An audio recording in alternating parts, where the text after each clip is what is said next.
The stars looked different from the Luna Defense Station. Major John Carter stood at the observation deck, his eyes fixed on the vast darkness beyond. After 15 years in space service, he still felt small when facing the universe. Earth glowed, blue and green below, peaceful and unaware of what was coming. "Major, we have a situation." The voice belonged to Lieutenant Sam Evans, young and nervous. "Multiple objects just appeared at the edge of the solar system. They're not following any known flight paths."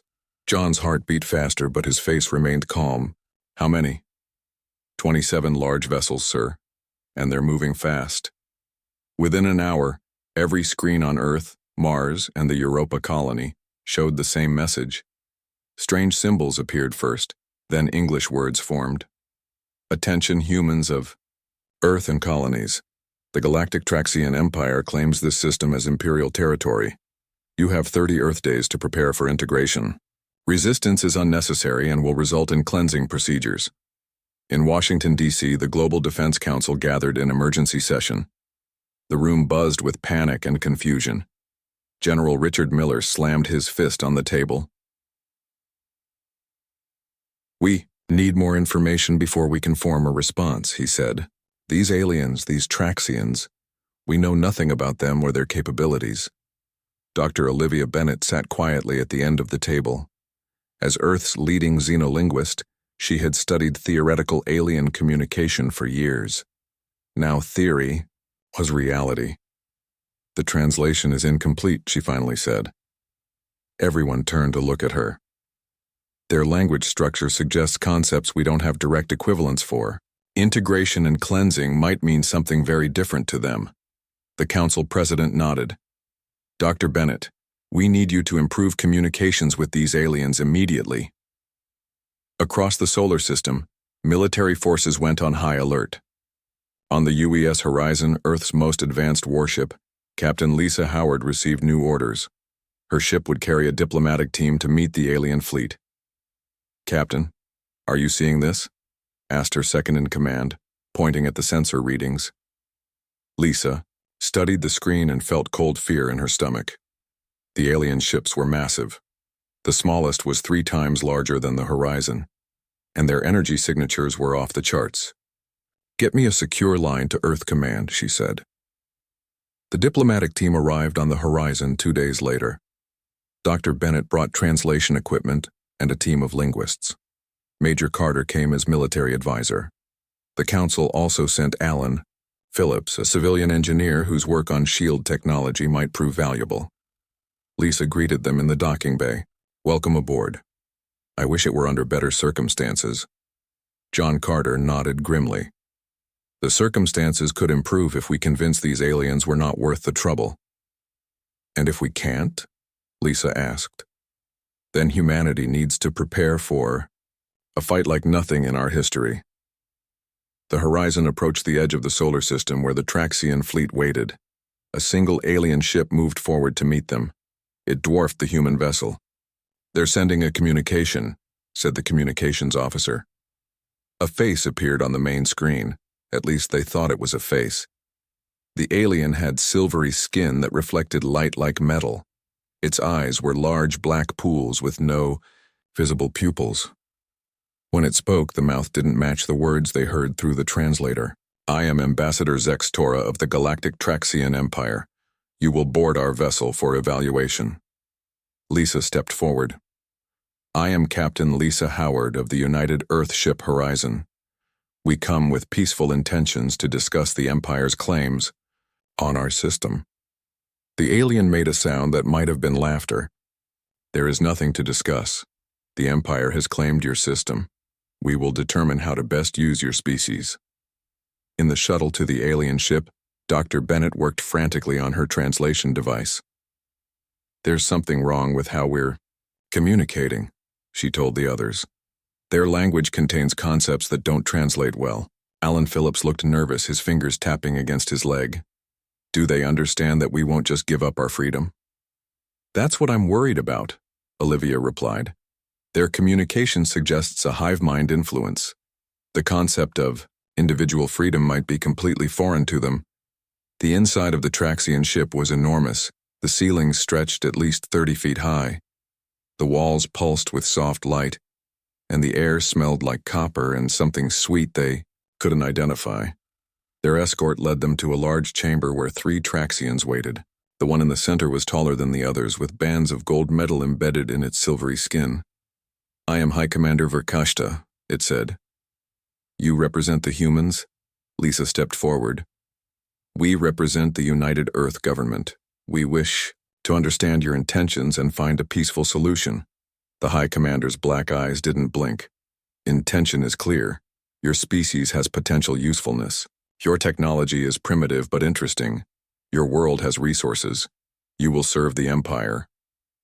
John Carter kept his face neutral, but his hand moved closer to his sidearm. "And if we choose not to serve?" The alien made that strange, laughing sound again. "Choice is irrelevant. Previous species who resisted no longer exist." Olivia adjusted her translation device. "High Commander, I believe there may be misunderstandings due to translation difficulties. Humans value our independence. We wish to learn about the Empire and establish peaceful relations as equals." The 3 aliens spoke to each other in their own language, a series of clicks and humming sounds. The High Commander turned back to them.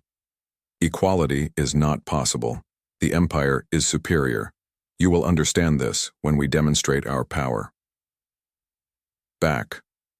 On the shuttle, the team was silent until they reached the safety of the horizon. "They're going to attack," John said simply. "They don't understand that humans will fight to the death rather than surrender." Lisa nodded. "I need to inform Earth Command immediately." Olivia looked at her translation notes. "There's something important here. When they speak of integration, they mean absorption into their hierarchy as a servant species. And cleansing, it means complete eradication." Alan had been quiet, but now he spoke up. "I noticed something about their technology. Their energy systems operate on principles I've never seen before, but they might have weaknesses we could exploit." On Earth, cities began evacuating civilians to underground shelters. The Mars and Europa colonies prepared for potential attacks. Every available ship was armed and mobilized. The Global Defense Council received Captain Howard's report with grim faces. "So, diplomacy has failed," the council president said. General Miller shook his head. "It never had a chance. These aliens don't understand diplomacy between equals." "What do we do now?" someone asked. "We prepare to fight," Miller answered, "and we need to buy time." Lisa Howard received new orders. The Horizon would continue diplomatic efforts while Earth prepared its defenses. It was a long shot, but they needed days, even weeks, to ready their forces. As the Horizon moved back toward the alien fleet, Lisa called her crew together. "I won't lie to you," she said. "We're facing an enemy with superior technology and numbers, but throughout history, humans have overcome greater odds. The Empire thinks we'll surrender to save ourselves. They don't understand that humans will never give up their freedom, and that misunderstanding might be our only advantage." The crew stood straighter, determination replacing fear in their eyes. The Empire had attacked Earth with an ultimatum. Now humanity would show them exactly what they were up against. The inside of the Traxian command ship felt cold, not just in temperature but in spirit. Lisa Howard and her team waited in a chamber with walls that pulsed with soft blue light. They had been back on the alien ship for 6 hours, and so far, the Traxians had mostly ignored them. "They're showing us we're not important," John Carter said quietly. "It's a power move." Olivia Bennett continued working on her translation device. "I'm picking up communications between crew members. Their language has at least 14 distinct tones that change meaning. No wonder our translator is struggling." Alan Phillips moved closer to a wall, studying the pulsing light. "This isn't just for show. I think their entire ship is one connected system, like a living thing." The door slid open without a sound. High Commander Verkashta entered, towering over the humans. Today, 2 other aliens followed him. One was clearly a soldier, with hard plates covering parts of its silvery skin. The other was smaller, with what looked like data devices attached to its arms. "You return, despite knowing the outcome," Verkashta said. "Interesting, but pointless." Lisa stepped forward. We believe communication can prevent unnecessary conflict. We want to understand the Empire better. Understanding is not required for compliance, the High Commander replied. The smaller Traxian moved forward slightly. I am Scientific Advisor Kalara. I will study your species while negotiations proceed. Its voice sounded different from the commander's, softer with more varied tones. Olivia noticed this and adjusted her translation device. Thank you, Advisor Kalara. Cultural exchange will benefit both our peoples. The commander made a sharp gesture. There is no exchange. You will provide information. The Empire will determine your value. For the next 3 days, the human delegation was subjected to what the Traxians called negotiations, but were really interrogations. They were asked about Earth's resources, military capabilities, and human biology. Lisa answered carefully, revealing only information the aliens could easily discover themselves. John spent most of his time observing the Traxian military. He counted at least 6 different weapon types carried by the soldiers. Their discipline was absolute. They moved in perfect coordination, as if sharing one mind. They never argue with orders, he told Lisa during a private moment. Not even a hesitation. Either they have perfect training or something else is controlling them. Olivia made the most progress with Kalara. The scientific advisor seemed genuinely curious about humans. During one session, away from the commander, Kalara asked unexpected questions. Your species fights among itself yet remains individualistic. This contradicts Empire understanding of social development. Olivia smiled. Humans can disagree and still work together. Our differences make us stronger. Difference creates conflict, Kalara stated. Sometimes. But difference also creates new ideas. When humans face problems, we find many possible solutions because we think differently from each other. The alien was silent for a moment. This is why the Empire finds your species valuable. You think in ways we cannot predict. Alan had been given limited access to non-critical areas of the ship, always under guard. He used every opportunity to study Traxian technology. On the 4th day, he made a discovery. Their energy systems are connected to subspace, he whispered, to the team during their evening meeting in their quarters. They use a frequency we've never detected before. It's how they coordinate their entire fleet instantly. Could it be disrupted? John asked. Alan's eyes lit up. Theoretically, yes, if we could generate the right counter frequency. Lisa held up her hand in warning. We're probably being monitored. Let's focus on the diplomatic mission. On the 5th day, High Commander Verkashta revealed the Empire's true intentions. Your species has been evaluated, the commander announced, in the large meeting chamber. Humans possess unusual aggression combined with problem-solving abilities. These traits are useful to the Empire. Useful how? Lisa asked, though she feared the answer. As specialized military units. Human soldiers will serve on the front lines of Imperial expansion. Your reproductive capabilities will be regulated to produce optimal warriors. The room went silent. John's hand twitched toward his weapon before he controlled himself. Lisa kept her voice steady. And the civilians? The children and elderly? Non-useful humans will maintain resource collection on your planet under Imperial supervision. Olivia stepped forward. Commander, in our culture, forcing people to serve as soldiers against their will is called slavery. It's completely unacceptable. The commander's black eyes stared without emotion. Your acceptance is not required. This is your role in the Empire. And if we refuse, John asked, then your species provides no value and will be removed. Your planets will be repurposed. Later, in their quarters, the human team tried to process what they had learned. They want to turn us into slave soldiers, John said, his voice tight with anger, and they think we'll just accept it. Lisa looked at each of her team members. Earth needs to know exactly what we're facing. We have to find a way to send a complete report. I might have a solution, Alan said. The Traxians use automated probes for short-range reconnaissance. If I could access one and reprogram it. Too risky, John interrupted. If they catch you tampering with their technology, they'll end negotiations immediately. Olivia had been unusually quiet. There's something else happening here. Kalara asked me questions today about human independence. The way the questions were phrased, I think some Traxians may not fully support the Empire's methods. You think we could find allies among them? Lisa asked. I don't know, but there are subtle differences in how they communicate with each other. Not all Traxians speak with the same conviction. That night, while the others slept, Lisa was startled by a soft chime at their door. When she opened it, Kalara stood there alone. We must speak quickly, the alien said, glancing down the corridor. What I do now would be considered treason by the Empire. Lisa stepped aside, allowing Kalara to enter.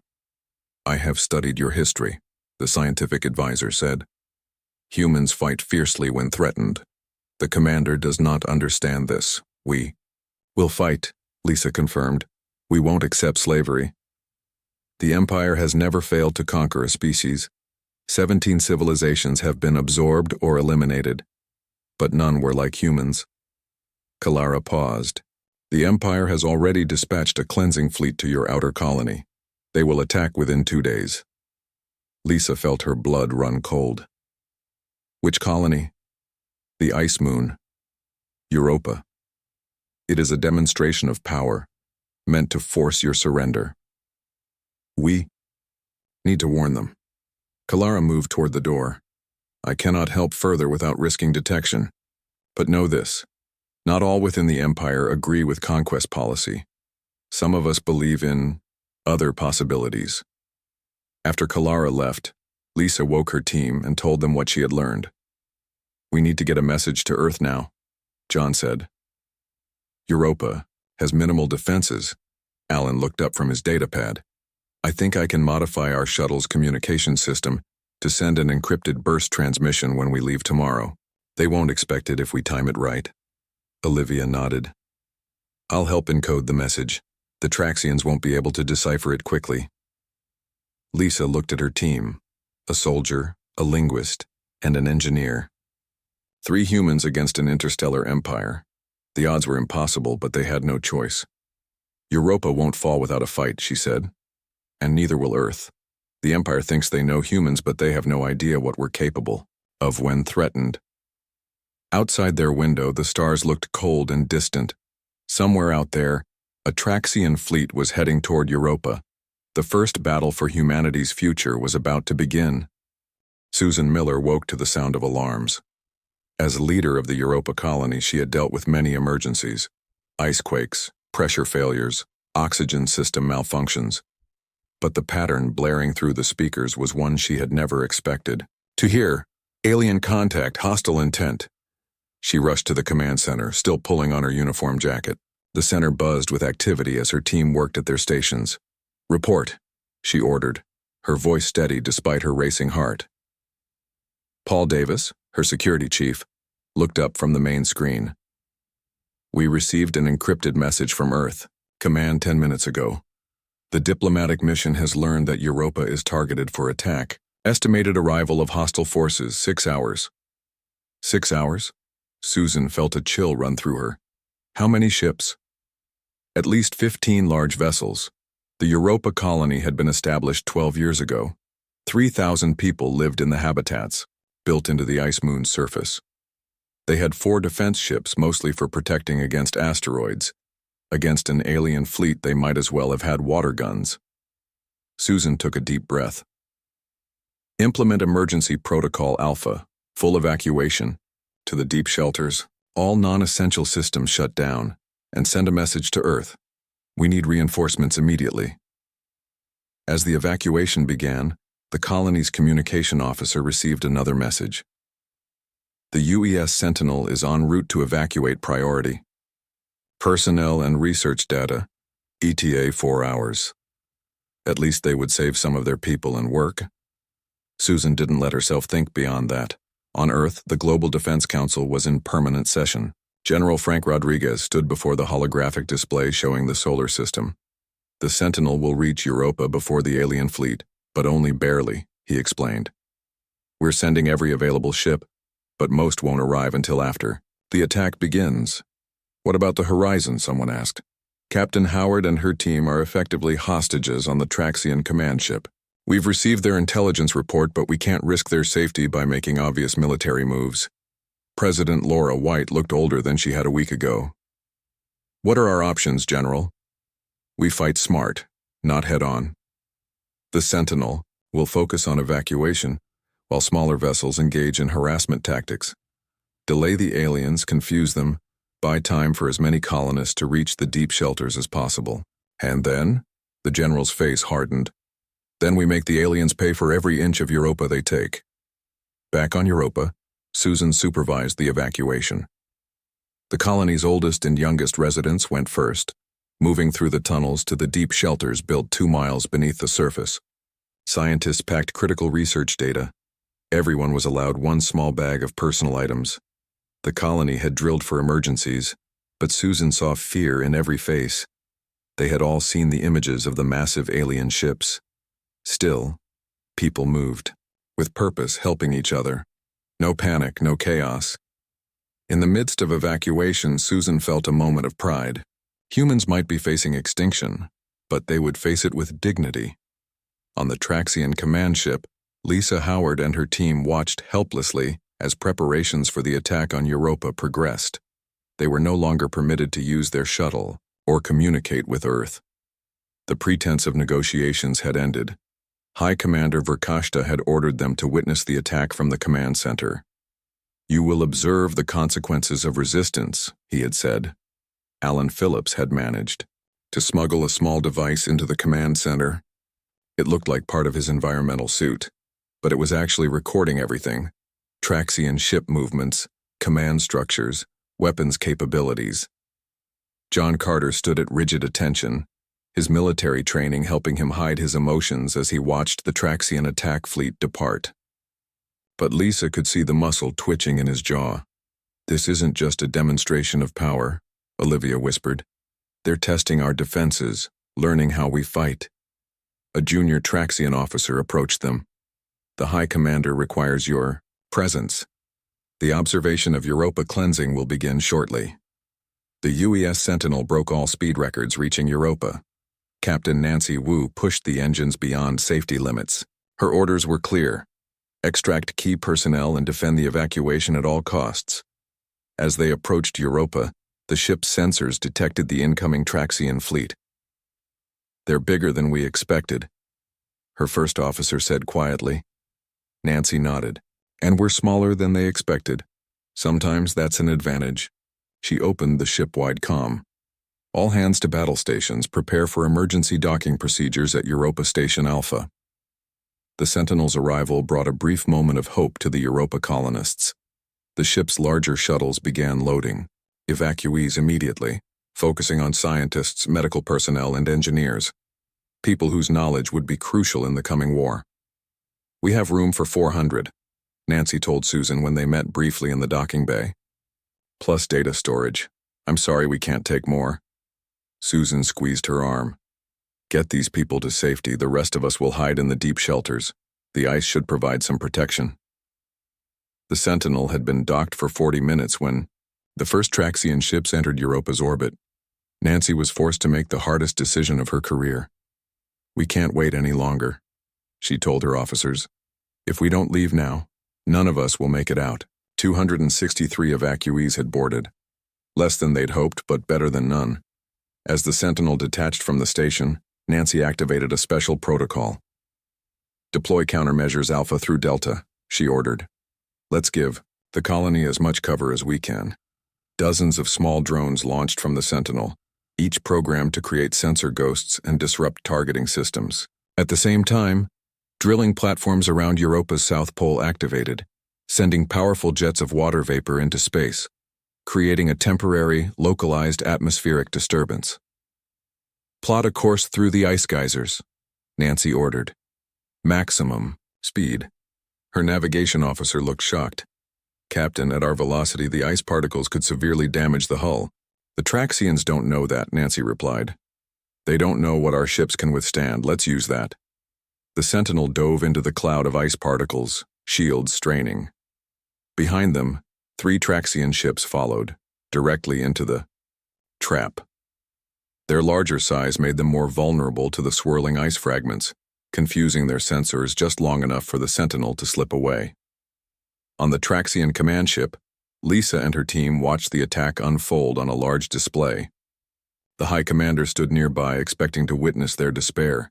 Instead, John Carter smiled slightly. "Something amuses you, human?" Verkashta asked.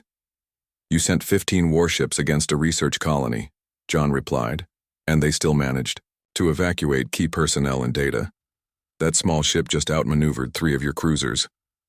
The commander's silver face showed no emotion, but his voice carried a hint of annoyance.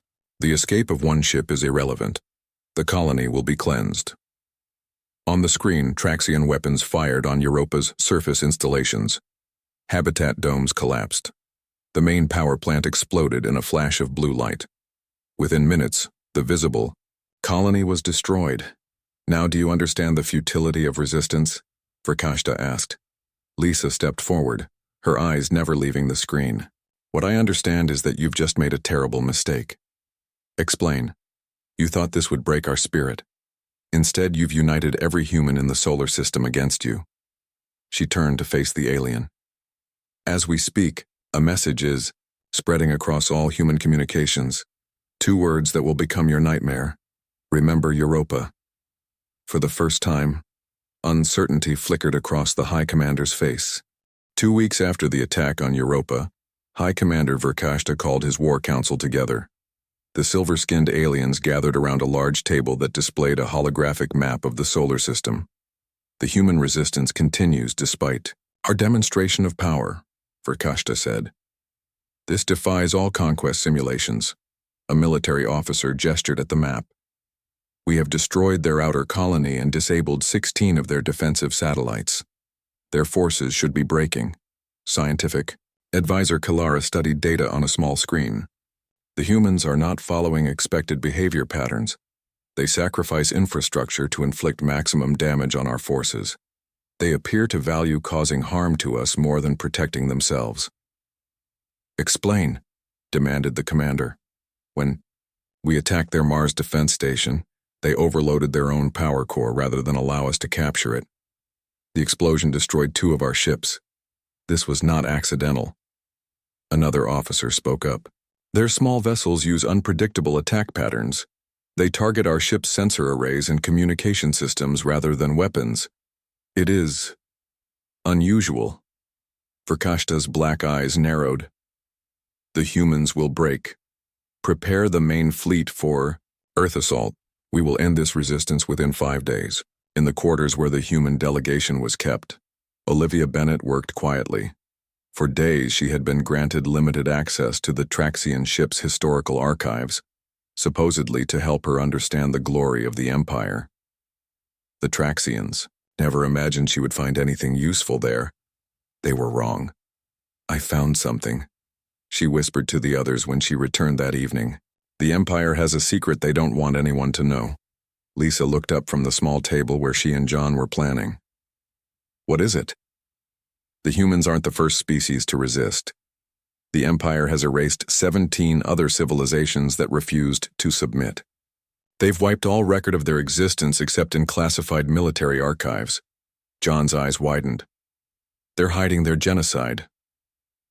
"It's worse than that," Olivia continued. "Some of those species weren't completely eliminated. The survivors were genetically modified and reprogrammed to serve the Empire. Many of the Traxians we see are actually conquered species, altered to look and act like Traxians." Alan Phillips sat up from his bunk. "That explains some of the biological inconsistencies. I've noticed not all Traxians have the same physiological responses." Lisa processed this information. "So the Empire isn't just a conquering force, it's a converting one. And that might be our advantage," John said. "If some of these altered species remember who they were." On Earth, General Rodriguez stood in a secret facility beneath the Olympus Mons on Mars. Around him, scientists and engineers worked frantically on a project called Lazarus. "How close are we?" he asked Dr. Peter Martinez, the lead scientist. The prototype is ready, Peter replied, pointing to a ship unlike any in Earth's fleet. We've integrated the alien technology from the crash site with our own. The results are remarkable. The UES Defiance looked almost organic. Its hull was covered with a material that seemed to shift colors slightly. Its engines glowed with an energy signature unlike standard human ships. And the weapon systems? The general asked. Based on what we learned from the Europa attack, we've focused on disrupting their coordination systems rather than trying to match their firepower. If it works, we can disable their ships without destroying them. General Rodriguez nodded. And if it doesn't work? Then at least we'll go down fighting. On the Traxian command ship, Lisa Howard continued to play her role as diplomatic representative even as the pretense grew thinner each day. High Commander Verkashta now openly discussed Earth's coming defeat in her presence, expecting her to break down or beg for mercy. Instead, she remained composed, which seemed to unsettle the commander more than any emotional outburst would have. Your fleet will arrive at Earth in 2 days, Verkashta told her during one such meeting. Your home world will be cleansed of resistance. Those who submit will serve the Empire. I'm curious, Lisa replied calmly. In all your conquests, has any species ever truly submitted willingly? The question caught the commander off guard. Before he could answer, an alarm sounded throughout the ship. Commander, a voice came through the communication system. We have detected unusual activity near the human homeworld. Their defensive posture has changed. Verkashta turned away. Show me. On the large display screen, the image of Earth appeared. Around it, dozens of seemingly dormant satellites were activating, revealing themselves as weapon platforms. From the moon's surface, hidden installations powered up. Impossible, the commander whispered. Our scans detected no such weapons. John Carter, who had been quietly standing nearby, spoke up. You only saw what we wanted you to see. Major Carter had been working on his own mission. During his time on the Traxian ship, he had made contact with several lower-ranking crew members who had shown subtle signs of resistance to authority. Today, his efforts would bear fruit. As the commander focused on the unexpected human defenses, John received a small signal on a hidden device Alan had built. 3 quick pulses, the signal they had been waiting for. While Lisa kept the commander distracted with questions about Imperial protocol during planetary conquest, Alan finalized his analysis of the Traxian systems. For weeks, he had been studying their technology, looking for the vulnerability he suspected existed. Every advanced system has a weakness, he had told the others. Usually it's something they never thought to protect against because no one had ever attacked them that way. Now he had found it. The Traxians' technological superiority relied on a specific subspace frequency for coordination between ships and systems. Their technology had never needed protection against certain types of interference because no species had ever developed weapons that used those frequencies. Until now. Beneath Mars, the UES Defiance powered up its engines. Captain Steve Mitchell addressed his crew. Today we launch a mission unlike any in human history. Our target is not to destroy the Traxian fleet, but to disable it. The technology we're using is experimental. Some would say impossible. He paused. But humans have always done the impossible when our backs are against the wall. The ship rose from its underground hangar, its unusual hull absorbing most sensor scans. Behind it, a small fleet of Earth's remaining warships formed up, ready to make what might be humanity's last stand. On Earth, President White addressed the planet's population one final time before the battle. Today we face an enemy that believes we will surrender rather than fight. An enemy that has underestimated humanity's greatest strength, our refusal to submit to tyranny.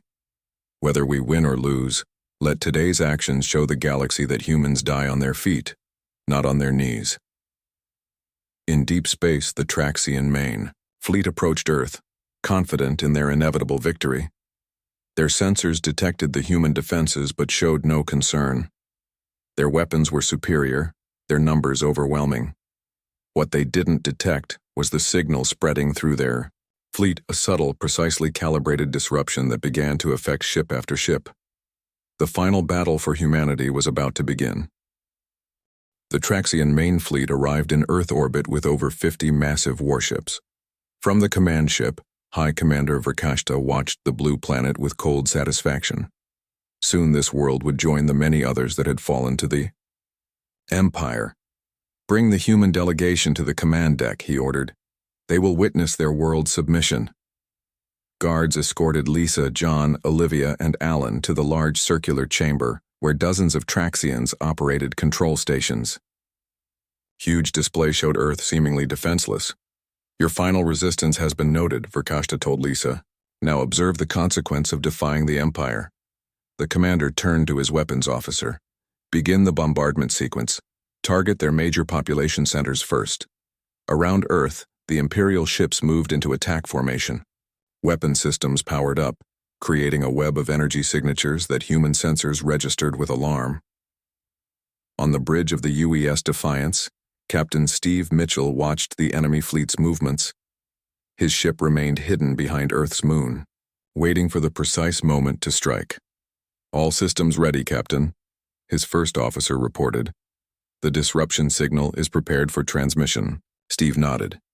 And the other ships? In position and awaiting your command. The captain took a deep breath.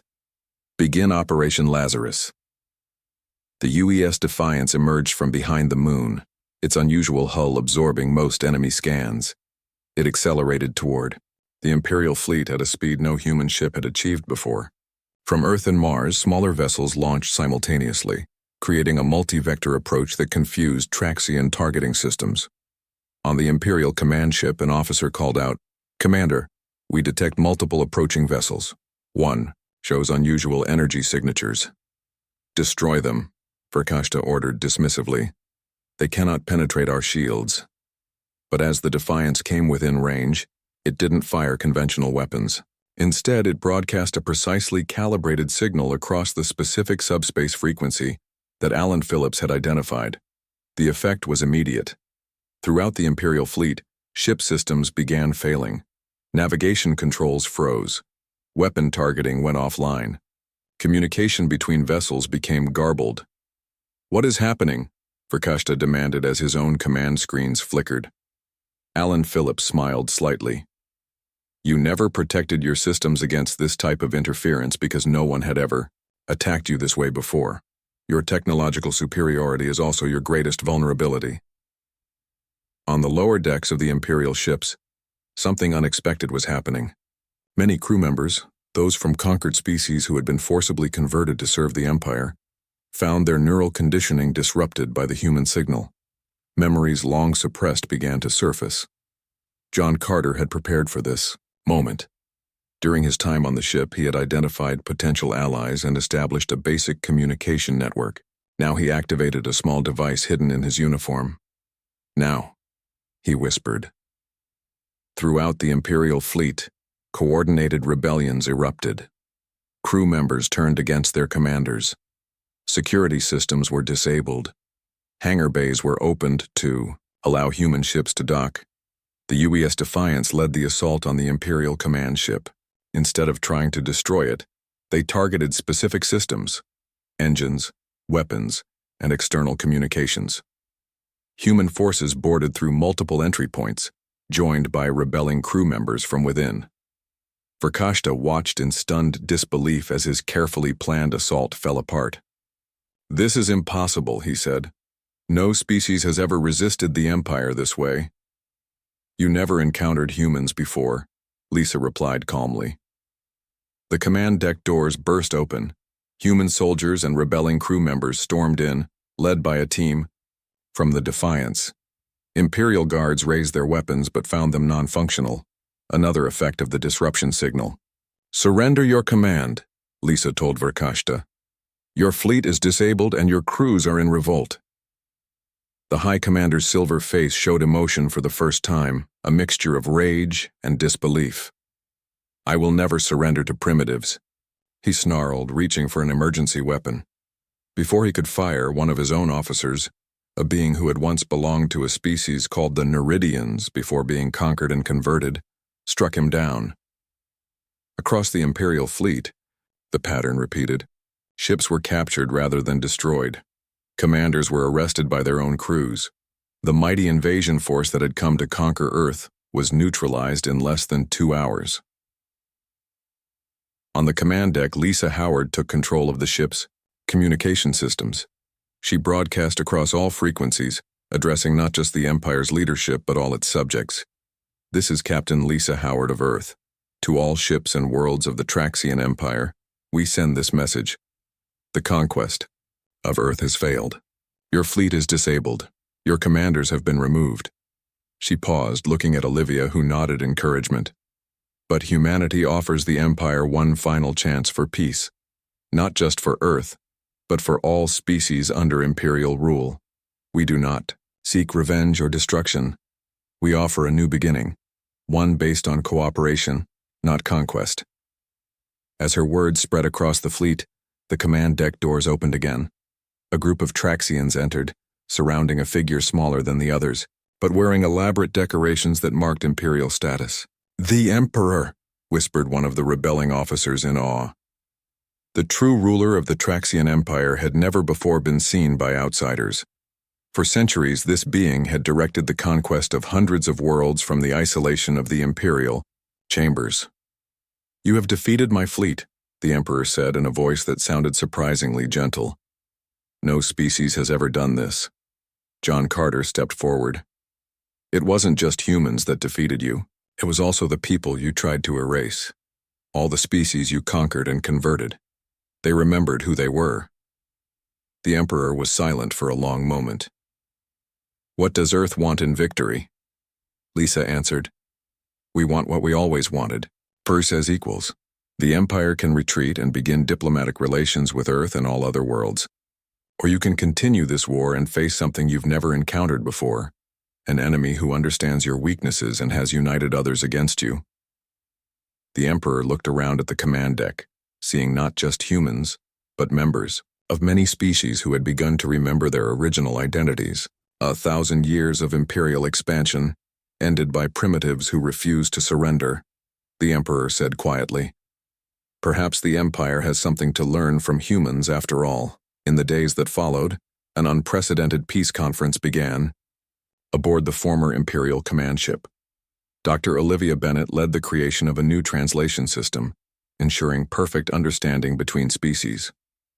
Major John Carter began training a joint security force composed of humans and liberated Imperial subjects. Alan Phillips worked with scientists from a dozen worlds to create technology that would benefit all rather than control them. And Captain Lisa Howard sat across from the Emperor, negotiating the terms of a new relationship between Earth and the former Empire. "You could have destroyed us," the Emperor said during one session. "Why didn't you?" Lisa smiled. "Because humans understand, something the Empire never did. True strength isn't in conquering others. It's in showing mercy when you have the power to destroy." The Empire had attacked Earth looking for easy conquest, but humanity had given them one final chance, and in doing so, changed the course of galactic history forever.